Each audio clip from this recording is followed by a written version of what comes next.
What's up, YouTube world? It's your boy J Dub, the number one comment on YouTube, and I'm back with another review today. I will be reviewing. What am I reviewing? I'm reviewing Married at First Sight. This is season 16, episode 18. What's our safe word? And before I get started, for those who new to my channel, I do detailed reviews on reality shows. I don't do every single scene, but I try to pick out the most important scenes or details, as well as pick up some details that you may have not seen. And as I said in my intro, I am YouTube's number one commenter. So for this channel, our channel, it's all about the comments. That's what I need from you. You come in the house, say hello. Don't be like Shaq, anything. But I need to hear something. So let's go ahead and get into this. And I'm gonna say that this review was a what do you call it? This was gonna be a pass by. I missed I didn't really miss it per se, but I did do a live yesterday. However, DC native say, look, J Dub, it was cool that you kind of ran through the Married at First Sight, but normally we're gonna need a full review. And as I explained to y'all, I don't do this without y'all. I work for the people. DC native say she needs a full review. Guess what? She got that full review, and it's difficult for me to do Married at First Sight because it's one of the many shows that are tanking. But DC Native said she needed a full one, so that's what she gonna get. So let's go ahead and get started. For this episode, I did break down couple by couple, so we're gonna run through the couples, and it won't be in chronological order. So let's start with Eris and Jasmine. So pretty much for all the couples, it started with pretty much 6 days left in the until decision day or whatever, and they Eris and Jasmine, they just got back from the Gatlinburg trip or whatever, and when they got into bed, I would say Eris and Jasmine had one of the most depressing heart to heart conversations I've ever seen in my life. I mean, the one without the eye contact. That's a thing, and I think it's kind of weird. So Eris has to explain. He got to look over here. Jasmine's over here. Well, this weekend was just so incredible. Even though he missed the day or whatever, he didn't mention that. It was so incredible. It was amazing. It was litty. It was all these things, and you know, I couldn't tell that Eris had a good time, but with Jasmine, any kind of bone that he throws Jasmine, she's with it. So it makes her happy that he's even mentioning that to her. And it gets kind of what I'm gonna say redundant of how like they gotta ask for the same thing. So so what? So actually, what can I do for you? And Jasmine pretty much tells Eris, you can make me a safe space for me to be able to speak up, because that's what Eris keeps wanting. I just want you to speak up. I want you to speak up. Like I said, that really gets on my nerves. Like you have to keep telling somebody or nagging somebody about something that they're doing. Like they have no self awareness. Like they on the phone or like, I just looked at my watch. You've been on the phone for 1 hour, 47 minutes, and 22 seconds. Could you give it a break and spend some time with me? You know, like I said, Jasmine has her flaws. However, like I said, I can't really give it to her like that. Why? Because look what type of husband she got. Like they really set Jasmine up. Of course, she's just in a different boat where she's emotionally under underdeveloped. But I'm gonna say at least she's really trying. She's putting the effort. You can see when like a kid is out somewhere. They might not be good in sports, but you see that they doing their best. That's what Jasmine looks like. She's out there getting fifth or sixth place for whatever she's doing, but she's doing her best and trying. Eris is not even trying at all. So, as I said, hey, they got days before they got to make a decision, and finally, um, Jasmine and Freaky dead behind her eyes, Eris finally get some type of real physical intimacy going on. They get some contacts, like the foot rubs and the back rubs. And I'm gonna tell you like this episode, we know Eris was kinky, but he really let his freak flag fly. I say that 3 times. He let his freak flag fly on this episode. Now Eris wants to be handcuffed with furry handcuffs behind his back. He wants to be slapped really hard, and then he even wants his gooch tickled with a feather. Like, I don't even want to say that again. His gooch tickled with a feather. Are you kidding me? Did he say that on TV? Is this real? Is this supposed to be sexy? Everybody, I always get the same thing. I listen to reviews and, like, I don't want to shame him about his kinks or whatever. I don't want to shame him about his kinks, but I don't want to hear it. I don't want to be involved in it. I don't want to envision it. I don't need none of that. Like, some things you need to keep private. You want your gooch tickled with a feather. Like, I knew Eris was super Mr. Orgy once a week and all that, but I'm gonna tell you like this: I'm gonna make a fair assumption, and you're never supposed to assume that in those orgies that he goes to once a week, there's more going on than he's telling. I believe that wholeheartedly. So, with Eris and Jasmine, we always got to get, like, when it's late in the segment, they got to do like the same setup of the system, and they're the recipients of a segment that we could do without. They got to do they got to do the psychic, and like I said, I don't really care for the scene. I'm not into psychics and tarot cards and all that, but it was a funny scene when Eris and Jasmine come in, because he's Mr. Holistic and meditation, and when they enter the psychic woman's realm, she hit him with the and Eris was like, and Jasmine didn't do it. He was like, hit her with that, and Jasmine hit her with a half or whatever, and it was funny. I thought that was real funny. But the assessments that the um the psychic gave were pretty vague, and just like when Eris talked something about uh, Jasmine fixing something about herself, they ate up all that psychic information. Jasmine's like, yeah, yeah, yeah. You on point without saying that. I'm like, poor thing. Like, she go for anything. So enough with them. Let's go with America's favorite couple. Who's that? That's Shaq and Kirsten. Now, Kirsten, she's sitting down with her brother, and we haven't seen much of her family, and I'm kind of learning or understanding more why we haven't. At this point, Kirsten is still saying that she's in the middle of the road of making a decision of staying with Shaq. And it's gotten to the point where Kirsten feels like Shaq isn't in he's not invested in their marriage. And she feels like they're just sitting around existing.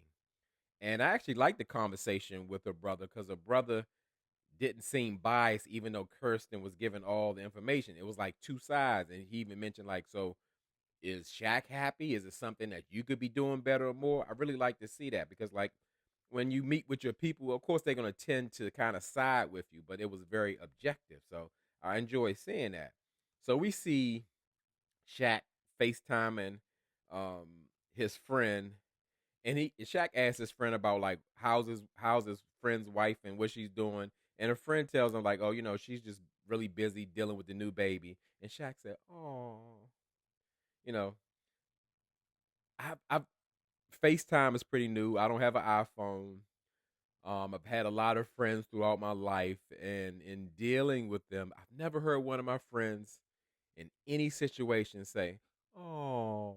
So I was disturbed. I would have hung the phone up or threw the phone against the wall. I'd have did something, but that's just me. Everybody different. So at this point, it kind of, when Shaq is talking to his friend, kind of shows his BS mindset. Like, when I say, like, he he's unrealistically optimistic. Like, he's really fooling himself, acting like he's a dedicated husband and he's putting the work in to make the marriage work. I guess it's just Kirsten's fault why everything isn't, like, coming through. He want to hit you with, like, we're growing together, but we got to find a way. If I'm growing over here and she's growing over here, we can kind of bring the vine together and you know grow together or whatever. I'm like, oh my goodness. Even a friend was like, dog, y'all been together for 51 days and you are expecting to have all this growth. Normally, if you at the point of marriage, You've had time to know your person and really grow with them. Like, how are you expecting this? Like, Shaq is acting impatient and frustrated. Like, it's been so long. Like, come on, this is a stranger. Yes, you're married, but to think that it's going to work out perfectly immediately is quite absurd.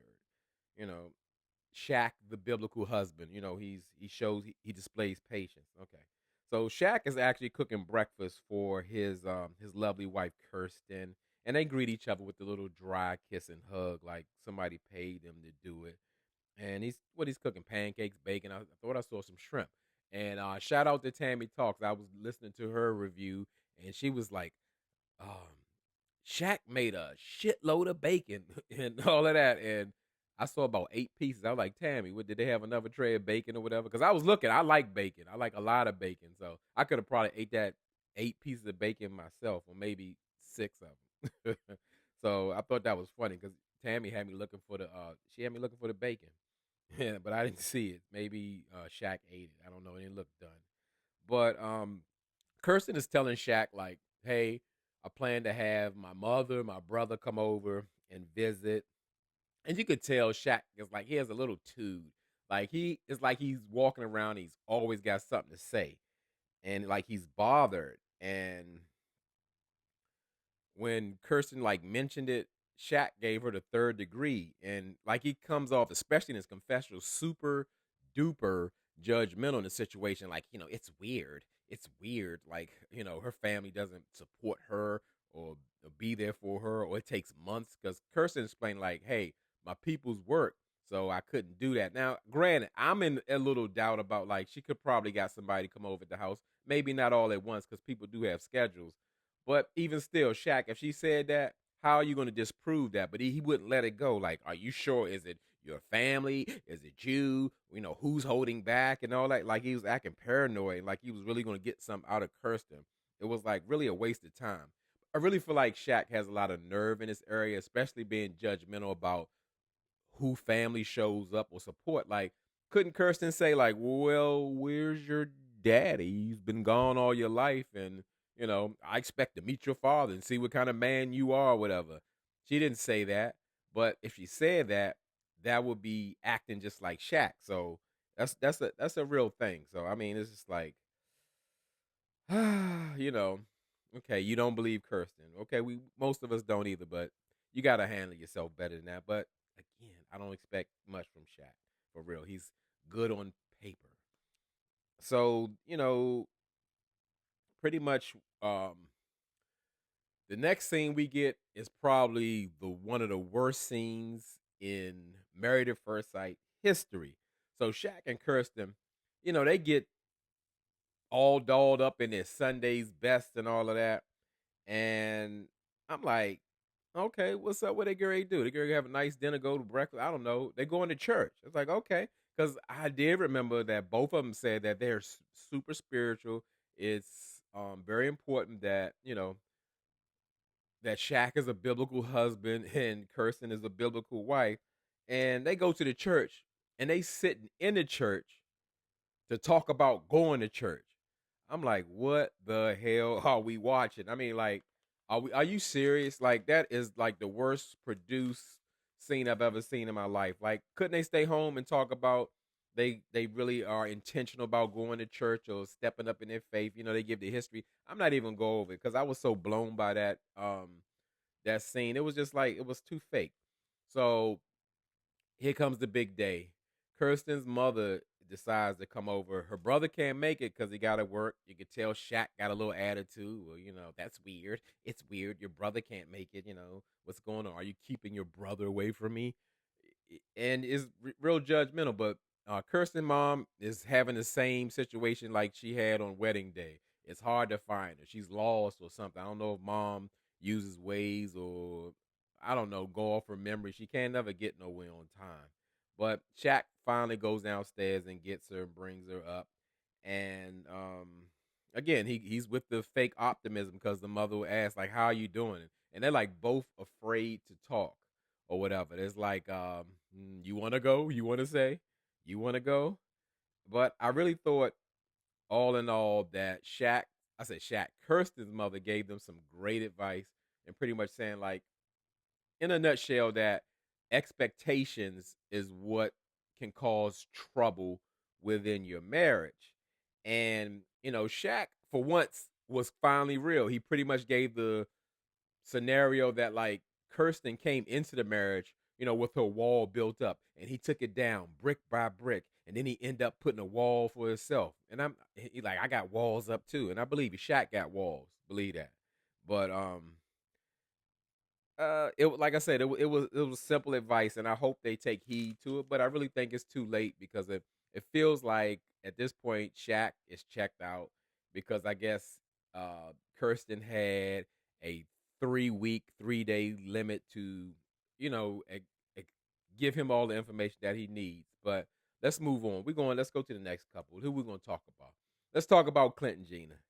Now, I gotta say this. These are we breaking records on here. Like on with the Clint and Gina scene, we got Clint and Mac. Mac from Mac and Dom, the couple who lasted for about a couple of weeks, and then they got a divorce. And they doing a workout session. And I think this is like the sketchiest, slimiest, scumbaggy type of uh scene I've ever saw. Like I'm like, why? Why is Matt coming around? He's gone. When people are gone off the show, they don't serve the purpose. Clint could have filmed with anybody. One of his good boating buddies. He could have filmed with Shaq. Who knows? He could have filmed with anybody. And we don't want the type of situation where like now Married at First Sight. What now they're bringing on people who can maybe cause division or break up your marriage, and somebody who they dealt with as a couple like that. I mean, that's crazy to me. That's crazy. But all in all, Clint couldn't see that, his good buddy Mac was scheming on, his lady. And the sad part is Clint is so optimistic. Like, there can be something there. There's hope. Clint, there's no hope. No matter what you do, no matter what you say, the lady don't like you and she never will. So, we finally get to the day that Gina's been waiting for with Clint. We call it baby's first haircut. And I think Clint should have actually taken a little more off to kind of clean it up and even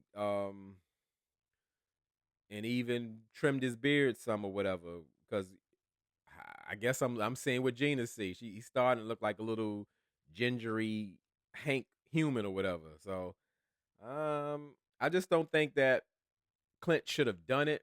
I think it kind of improved his look, but I really think it was pointless. It's no use of changing yourself for a person who will never ever like you. You can get a new wardrobe, you can get a new haircut. It don't matter. It's a mistake because that's if they continue past this, that's what Clint would always be doing, trying to change himself to appease Gina, and that's not a good look though. But Clint and Gina get a 911 house call from Dr. Pastor and Dr. Pepper. Excuse me, Pastor Cal and Dr. Pepper. And this was needed probably about maybe 6 weeks ago, but they finally did, and they really need it. And Dr. Pepper kind of brought out a great question and just saying that like what are we doing here? Like you don't do the assignments that we tell you to do, and Clinton's even making excuses or whatever the case may be. But I kind of get it. Dr. Pepper, you were off your rocker telling them people to watch Miss Daisy, driving Miss Daisy like that's a love story or whatever. But they the experts questioned like what was going on with Clint and Gina, but it really never came out, even though I know the answer because there was a spark at a wedding. They kissed and hugged and danced. Looked like they had a great time the whole time. And it's like, why are we here now? How do we get here now? And they pretty much saying both were saying like they were being performative or whatever, or in the moment, or they had an out of body experience, or like you was just in shock and just going through with your husband and wife. But to me, the real answer is that Gina has never and will never get over that non-athletic comment that Clint made, when they were being brutally honest. And, you know, pretty much Clint was doing all the talking. Gina was like almost silent or whatever. But then she wasn't. Be careful what you ask for. Um, Gina started complaining about Clint's personality, which probably are the things that we most like about him. Like, oh, Clint is just like a party guy, he's just making everybody feel comfortable. Like when she bring the girls over, Clint ain't a dud. He entertain the people. He cook for. She complain about the cooking. Well, I mean, I guess he just likes to cook, so he's really not cooking for me per se. He probably would cook for anybody. I'm like, oh my god, this man can't do nothing right at all. And granted that Gina has a point where like Clint didn't try to woo her or get romantic, but they weren't in that space. She's had him in the friend zone the whole time. How could he actually really do that? So I think Gina was just really making excuses. And at this point, like it's apparent she don't want him. They're not going to make it.